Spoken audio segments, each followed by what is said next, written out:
तर महाशिवरात्रीच्या निमित्ताने आज आपण उपवासाचे पॅटीस करणार आहे। त्याच्यासाठी मी इथे वरीचे जे तांदूळ असतात ते घेतलेले आहेत साफ करून।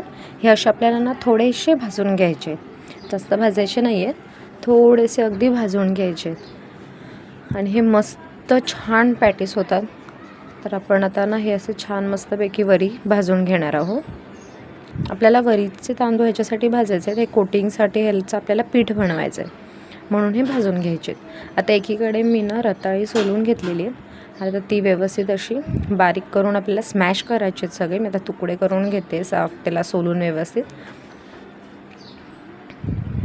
अशी सगळी रताळी मी घेते आणि स्मॅश करून घेतली आहेत। आता ह्याच्यामध्ये मी बटाटासुद्धा घेते आहे, बटाटा मी किसून टाकते, त्याच्यामुळे त्याला ना बाइंडिंग आणि कोटिंग त्याचं खूप चांगलं होतं। त्याच्यासाठी बटाटे आपल्याला असे व्यवस्थित किसून घ्यायचे आणि त्याच्यामध्ये ॲड करायचे। असे आपण सगळे बटाटे किसून घेणार आहोत।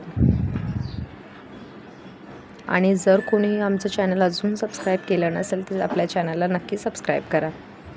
आणि आता हे बघा, मी इथे ना त्या वरीचं पीठ बारीक करून घेतलेलं आहे, एकदम छान बारीक पीठ करून घ्यायचं आहे। आता आपण मिरच्या कट करून घेऊ।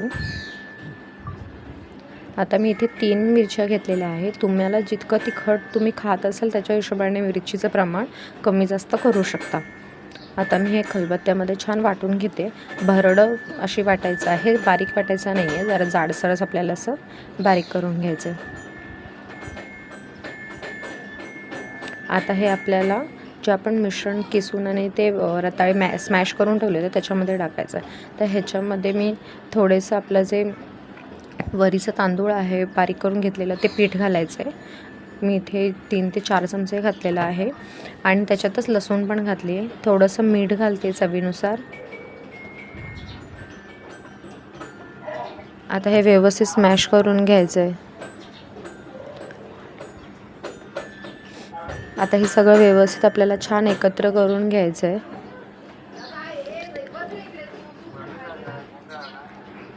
आता आपलं झालेलं आहे छान एकत्र करून। आता ह्याच्यामध्ये आपल्याला ना काही मिक्स नाही दुसरं करायचं आहे आणि मी आता ह्याचे छान कटलेट करून घेते आणि ह्याचे आपल्याला छान असे कटलेट करून घ्यायचे। आता हे व्यवस्थित आपले कटलेट मस्त करून झालेत। आता हे आपल्याला शॅलो फ्राय करायचे, डीप फ्राय नाही करायचे। तर आपण हे असे छान शॅलो फ्राय करून घेऊयात। जी आपण वरी वाटली होती ना ते आपल्याला बाइंडिंगचं काम करणार ह्याच्यामध्ये, त्यामुळे कटलेटला छान बाइंडिंग येणार। असे आपल्याला छान करपूस भाजून घ्यायचे आहेत, असे मस्त कुरकुरीत असे आपले तयार झालेले आहेत कटलेट उपवासाचे।